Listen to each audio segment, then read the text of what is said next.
Good morning. We're going to spend a little bit of time in the next couple weeks talking about America in the pre-Civil War era. We're talking 1815, the end of the War of 1812, all the way up to the election of Lincoln and the start of the American Civil War. And even though it is one nation technically, in many ways it's three very different groups. So, in the early years, you have to go back to the days of George Washington and Thomas Jefferson. America is a very different place. It started as a farming nation. It had small cities. And if you think about the size of a city, we're not talking large. Philadelphia is the largest city in the United States. It only has 30,000 people. 95% of Americans live on a farm, and it is very likely that you are born, you live, and you die all within 30 miles of a given area. Now, by the 1820s, the U.S. has kind of transitioned away from its continual conflict with Great Britain, and we're entering an age of sectionalism. If you think about the things that divide you versus the things that unite you, that would give you some idea of what sectionalism is about. The people often felt that they were more loyal to the area they lived in instead of the nation as a whole. Southerners felt far more comfortable and far more connected to other Southerners than they did to anyone in the North and certainly the West. The three main sections are all divided based on economy. And when we go through the different sections today, you're going to see how that breaks down. The North, the South, and the West. It's a little confusing because some of you are looking at the map saying, well, the North and the South are East Coast. But that's not entirely accurate. The North and the South are the only true states that exist in the United States. So as far as they're concerned, there is no East Coast, there is just the United States. The West, it's a lot of territories, it hasn't been incorporated yet. That's down the road as well. Starting with the North. The North is all based on manufacturing. It's based on mass production. Think about iPhones in the world. There have been over 1 billion iPhones made since 2007. That's mass production. That's making lots of products that are sold. In the past, you would have high-skilled, high-paid labor working on something. Your shoes. A cobbler would take the measurements, figure out the right size of your foot, what they need to order. It would take weeks to construct a pair of shoes for you, and it would be very expensive. Businesses are transitioning from that model to machines. A machine can do things very quickly and cheaply, and if they make enough of something, there should be a size for everyone. Equate it like a restaurant business. If you look at a 5-star restaurant, a really expensive, difficult to get into restaurant, you're probably dealing with chefs that have been training for years, if not decades. These chefs are paid hundreds of thousands of dollars a year, maybe $1 million.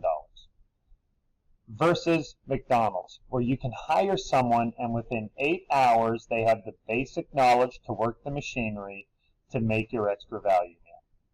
The pay is different, the food is different, but the value is different as well. So yeah, you're getting more of something, but quality tends to suffer a bit. Now the first factories that are in this manufacturing are making textiles. That's clothing that they're going to be making quickly and cheaply, and this is going to cause an explosion of jobs in the North, especially for women, which was kind of new. All of this falls into something called the Industrial Revolution. This is a period of major economic change. It's where technology, the use of machines, having people move to cities as workers to find jobs, all comes together. Now, it does start in Britain, and truth be told, we stole it from the British, but we would become a major world power because of the Industrial Revolution. Again, factories are products that are made in one building. This is where the workers and the machines are all centralized. You can make a ton of stuff quickly and cheaply in one facility. That's a factory. And they all rely on interchangeable parts. At home, when your lamp has a light bulb that goes out, you simply unscrew the light bulb, grab a new one from the closet, screw that back in, and you're off and running. When your AA battery goes dead, you replace it with an exact part. When a charging cable for your cell phone stops working, it's easy to go to Walmart, order on Amazon.com, an exact part that easily replaces the one that broke. Well, this is interchangeable parts. It's a big innovation. It speeds up repairs, and it also makes products cheaper because you're making more of something.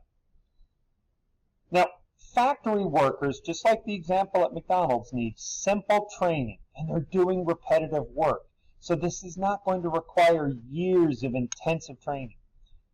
That means unskilled workers, people who were just given the simple training, are paid less, and just as importantly, they're easily replaced. So it doesn't cause a lot of problems for a business owner to fire someone or to hire someone that would work even cheaper. Because of this, city populations are going to grow quickly. Jobs are available in cities. And so a lot of people who originally would be on farms see better opportunities by having a paying job in a city. And so they come to work in factories. Long story short, more is made in factories. And it's made cheaply because low-paid people cost less. So that's what's going on in the north.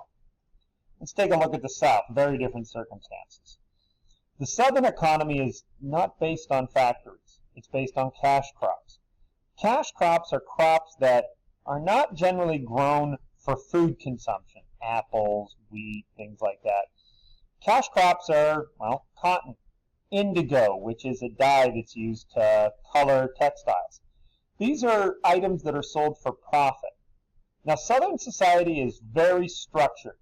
You've got a large number of slaves and poor whites on the lowest levels of society, very few rights, and the planters, the landowners, the people who really own all of these plantations, are at the very highest. Now, there are very few factories in the South. Instead, they rely on plantations. It's a large farm, sometimes thousands of acres, specializing in growing a single cash crop. You see in the bottom right picture, slaves who are picking cotton. Cotton, of course, would be the largest source of revenue for many southern farmers.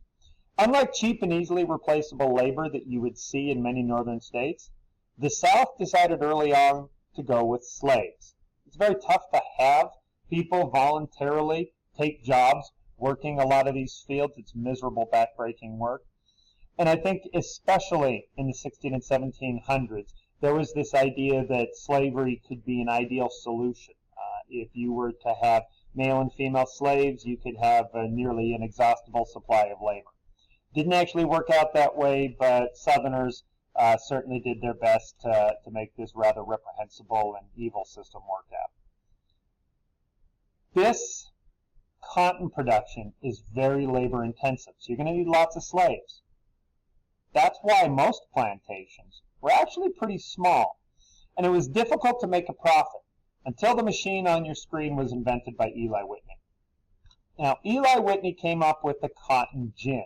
Gin is short for engine.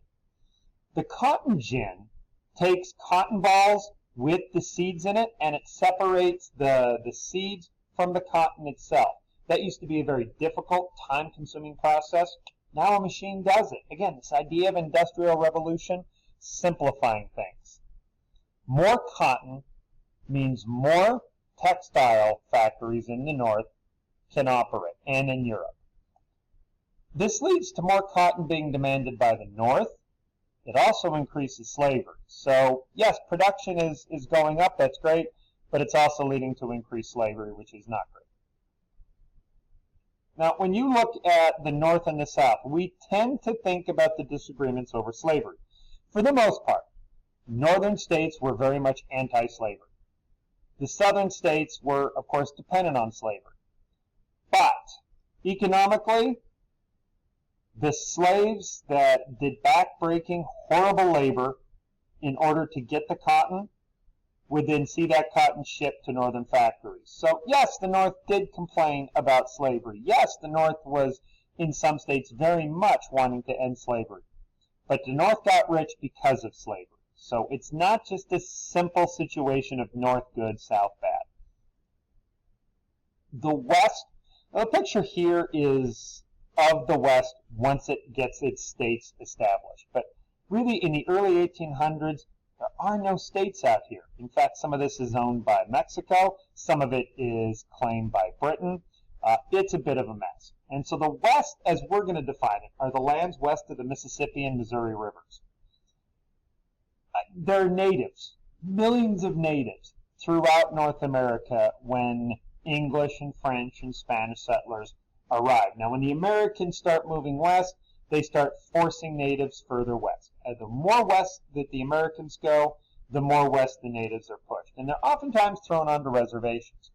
Reservations are small areas of land that are set aside for native groups. If you look at Pyramid Lake, many of you have been to Pyramid Lake. Just north of there is the Pyramid Reservation, and that's for the Paiute tribe. We're not talking great land, let's be clear. Most reservations are terrible land that white settlers didn't want. So a lot of natives were removed to these reservations, and quite frankly, a lot of natives simply died of disease. They didn't have the immunities to a lot of the diseases that Caucasian, that means white, people would bring from Europe to the New World.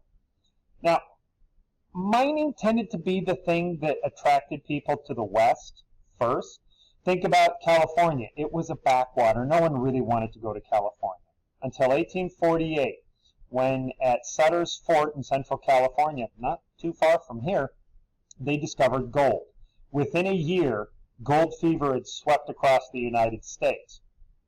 1849, a lot of people rushed for gold. That's why we call that group the 49ers. 10 years later, in 1859, gold is going to be discovered in Nevada, a place called Virginia City, and then in other places. But that's what's really going to bring the first true settlers to Nevada, would be mining. Now, the economy, once mining goes away in the West, tends to shift to ranching and farming. Now, ranching is where you raise animals to make meat. So when you think of hamburgers, cows, sheep tended to be raised for meat. And then, of course, farming staple crops. Now, we're talking food for eating. This is different than what you saw in the South and the cash crops. Staple crops are designed to be eaten. Wheat, barley, that type of stuff. What's really going to change things in America is the victory in the Mexican-American War.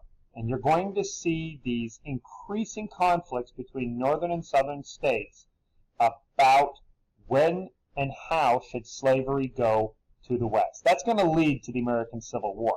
And this map here shows you, it really is amazing the growth of the United States in such a short period of time, in essentially less than 80 years. The 13 original states expanded to the Mississippi. Then through a purchase from France, doubled the size of the nation with the Louisiana Territory. Through negotiations with the Spanish and the British, gained even more lands. In the 1830s and 40s, you would see Texas in a revolution against Mexico break away, and then eventually decide to become part of the United States. Oregon being seceded, given up by Britain, and finally the Mexican-American War, which would complete the continental expansion of the United States. So this is a lot of land and a lot of new people to take, and it's going to cause a lot of friction. Bottom line is, the American Civil War doesn't happen because the North and the South disagree over slavery in each other's backyards. The Civil War largely happens because the North and the South refuse to come up with a way of dealing with slavery in the West. The North absolutely says no. The South absolutely says yes. It's going to cause a lot of conflicts, which, as you will see in a couple of months, is going to lead to the worst war in American history. If you have any questions, please let me know. Otherwise, have yourself a great day.